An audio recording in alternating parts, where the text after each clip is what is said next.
ایک وقت کا قصہ ہے، کسی گاؤں میں گھن سیٹ نام کا ایک بوڑھا آدمی تھا جس کے پاس بہت دولت تھی۔ کیونکہ اس کی طبیعت بہت خراب رہنے لگی تھی، اس نے سوچا کہ اب وقت آ چکا ہے کہ جائیداد کا بٹوارا کر دیا جائے۔ اس کے دو بیٹے تھے، ایک کا نام میٹھا تھا، وہ اپنی بیوی نصیب و کینچی کے ساتھ رہتا تھا، اور ایک بیٹے کا نام بٹو تھا، وہ اپنی بیوی شیلا کے ساتھ رہتا تھا۔ اس کا بیٹا میٹھا اپنے باپ کی ساری جائیداد پر قبضہ کرنا چاہتا تھا۔ میٹھے، تیرے باپ کی آخری سانسیں چل رہی ہے، جا کر اس سے ساری جائیداد اپنے نام کروا لے۔ بیگم، مجھے جائیداد اپنے نام کروانے کی ضرورت نہیں ہے، ابا ساری جائیداد میرے نام خود کر دے گا، آخر اس کا بڑا بیٹا ہوں میں۔ میٹھے، تو کس خوش فہمی میں ہے؟ مجھے تو لگتا ہے کہ تیرا باپ ساری جائیداد تیرے چھوٹے بھائی کے نام نہ کر دے بے، پھر تو ہاتھ مسلتا رہ جائے۔ ایسا نہیں ہونے والا، اگر ایسا ہوا تو میں انہیں نہیں چھوڑوں گا۔ میٹھے، وہ زندہ ہوگے گا تو تو اسے چھوڑے گا نا؟ ابھی ٹائم ہے، تو جا کر ساری جائیداد سمیٹ لے تاکہ ہم خوب مزے مارے۔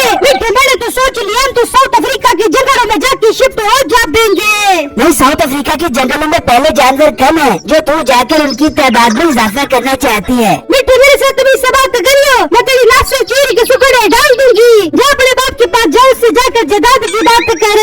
اچھا بیگم، ابھی جاتا ہوں۔ پھر میٹھا اپنے باپ کے پاس آتا ہے۔ ابو جان، کیونکہ آپ کی آخری سانسیں چل رہی ہیں، میں نے آپ کی بہت خدمت کی ہے، اس لیے اپنی ساری جائیداد میرے نام کر دو تاکہ میں آپ کے مرنے کے بعد آپ کے لیے دعا کرتا رہوں۔ نہیں میٹھے، تو نے میری کون سی خدمت کی ہے؟ تو نے تو مجھے پانی تک کبھی نہیں پوچھا کبھی۔ ابا، وہ جو دن رات میں جاگ جاگ کے تیرے لیے دعا کرتا تھا، اس کا کیا؟ ابا، میرے احسانوں کو نہ بھول، چپ کر کے اپنی ساری جائیداد میرے نام کر دے۔ میٹھے، تو چلا جا، میں نے سوچ لیا ہے کہ جائیداد میں کس کا کتنا حصہ ہے۔ ابا، تو بڈھا ہو گیا ہے، اب تیری سوچوں میں اتنا دم کہاں ہے جو تو عقل و ذہانت سے بھرپور بات کر سکے، اس لیے میں تجھے بہت اچھا مشورہ دے رہا ہوں، یہ ساری جائیداد میرے نام کر دے، تیرے چھوٹے بیٹے کو میں سنبھال لوں گا۔ نہیں، تم دونوں کا جائیداد میں آدھا آدھا حصہ ہے، میں کسی کے ساتھ زیادتی نہیں کروں گا۔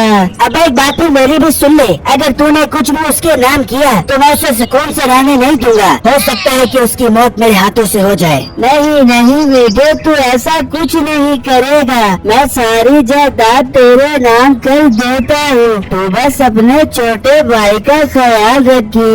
واہ ابا، آئی لو یو، دل خوش کر دیا تو نے۔ ابا جان، آپ فکر مت کریں، میں اس کا پورا خیال کروں گا، بس آپ مرنے کی تیاری مکمل کریں۔ یہ کہہ کر میٹھا وہاں سے چلا جاتا ہے، اور اگلے ہی دن اس کا باپ ساری جائیداد میٹھے کے نام کر دیتا ہے۔ جب یہ بات بٹو کو پتہ لگتی ہے تو اسے بہت دکھ ہوتا ہے۔ دیکھ لیا آپ نے اپنے ابو کو ساری جائیداد آپ کے بڑے بھائی کے نام کر دی ہے، اب ہم کیا کریں گے؟ بیگم، ابو نے جو فیصلہ کیا ہوگا وہ سوچ سمجھ کر کیا ہوگا، تم فکر مت کرو۔ فکر کیسے نہ کروں؟ آپ اپنے بھائی کو جانتے تو ہو وہ کتنا لالچی ہے، وہ ہمیں اس گھر میں نہیں رہنے دے گا۔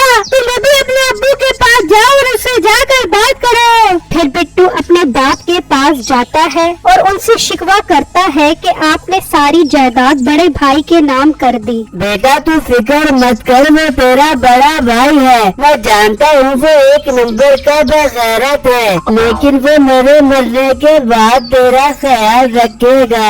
ابو جان، اللہ نہ کرے آپ کو کچھ ہو، میری عمر بھی آپ کو لگ جائے، میں خوش ہوں آپ نے جو فیصلہ لیا ہے۔ وہاں نصیب و کینچی بہت خوش ہوتی ہے اور میٹھے کو کہتی ہے، میٹھے، تو نے تو پراپرٹی کی لانے لگا دی ہے، اب میٹھے میری بات ذرا غور سے سن، ساری جائیداد بیچ دے، ہم چلتے ساؤتھ افریقہ کے جنگلوں میں، وہاں جا کر عالیشان گھر بنا دیں گے اور بن مانوس چمپینزیوں کے ساتھ کھیلا کریں گے۔ اور بیگم، کہیں تو چمپینزی کی نسل سے تو نہیں ہے جو ہر وقت ساؤتھ افریقہ کے جنگلوں میں جانے کی باتیں کرتی رہتی ہے؟ اور میٹھے، تجھے نہیں پتا ساؤتھ افریقہ کے جنگلوں میں کتنا سکون والا ماحول ہے، تو ساری جائیداد بیچنے کی تیاری کر، سب کو جا کر گھر سے نکال دے۔ یہ سنتے ہی میٹھا اپنے باپ کے پاس آتا ہے تو اس وقت بٹو بھی وہاں بیٹھا ہوتا ہے۔ اور موٹے، کیا تو ابو کے کان بھرنے آ گیا ہے؟ چل یہاں سے نکل جا۔ میٹھے، یہ تو کس طرح بات کر رہا ہے؟ تو نے تو کہا تھا کہ میں اپنے چھوٹے بھائی کا بہت خیال کروں گا۔ ابا، وہ تو جائیداد نام کروانے کا ایک طریقہ تھا، بہت برداشت کر لیا میں نے تم لوگوں کو،